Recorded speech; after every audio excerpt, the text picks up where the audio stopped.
I thought I was being smart. I thought I could control the story, control him, control the outcome. Mark and I had been married 4 years, and lately I couldn't stand him. He never yelled, never raised his voice, never even looked flustered. No matter what I said or did, he stayed calm, almost smug, and that calm made me feel small, like I couldn't get a reaction out of him even if I tried. I'd been talking to my sister for weeks about leaving him. She said, if you want the house and good support, you need leverage. She didn't have to spell it out. I knew what she meant.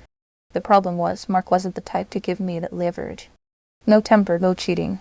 Nothing I could sink my teeth into. So, I decided to make it myself. The night it happened, he came home late from work. I'd convinced myself it was on purpose to avoid me. He walked in, said something about needing a shower, and I just went off. I yelled, accused him of cheating, threw a vase to the floor, then the TV remote. I wanted to see him snap. He didn't. That's when I made the call. 911. I told them he'd assaulted me, that he'd thrown things at me, grabbed me. My voice was steady, practiced. I even pulled at the hair tie on my wrist until it left a red mark.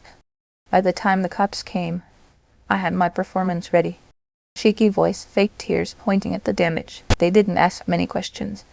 They saw the broken vase, saw my wrist, heard my story, and cuffed him right there. I felt a twisted sense of satisfaction watching him walk out in front of the neighbors in handcuffs. But he didn't yell. He didn't beg. He just looked at me once, calm as ever, and got in the patrol car. I thought that was it. That he'd spend the night in jail, maybe be charged, maybe agree to a quick divorce where I got what I wanted.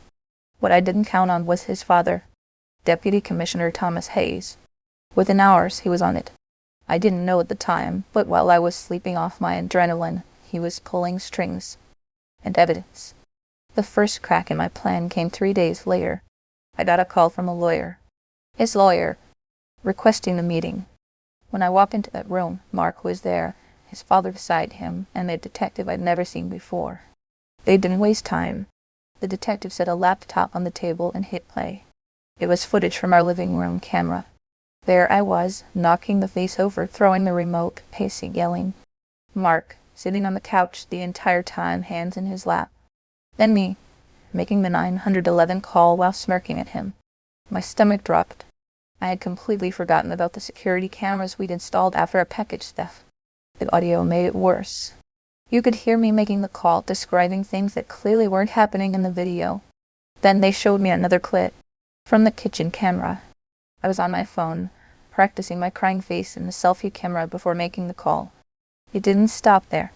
They had a medical expert's statement saying the bruise on my wrist wasn't from being grabbed, but from an elastic band. Exactly what I'd used. They had our neighbor's sworn statement that she'd seen me throw the vase and had never heard Mark yell. Then they had my text messages, my private conversations with my sister and a friend about making him look bad enough to get the house and needing to give him a reason to snap. Every single thing I thought I'd hidden, they had in black and white. By the time I left that meeting, I knew I'd lost. The charges against Mark were dropped immediately. The DA even issued a formal apology to him. His father launched an internal review into the officers who arrested him without proper investigation. They got written up. But that wasn't the end for me. Mark filed for divorce the same week, and a restraining order. The judge granted it without hesitation. I had 2 weeks to move out of the house. No claim to it, no alimony, nothing. Then came the defamation lawsuit.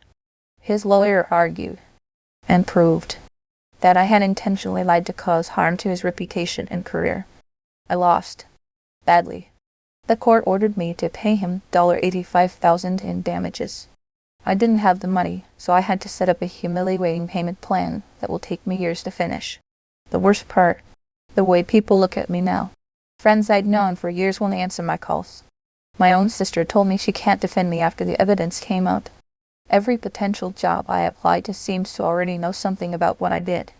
Mark, he's still in the house. His record is spotless. People talk about how gracefully he handled the whole thing. And me? I'm living in my parents' spare room, paying for a lie that I thought would give me everything, but ended up costing me more than I'd ever imagined.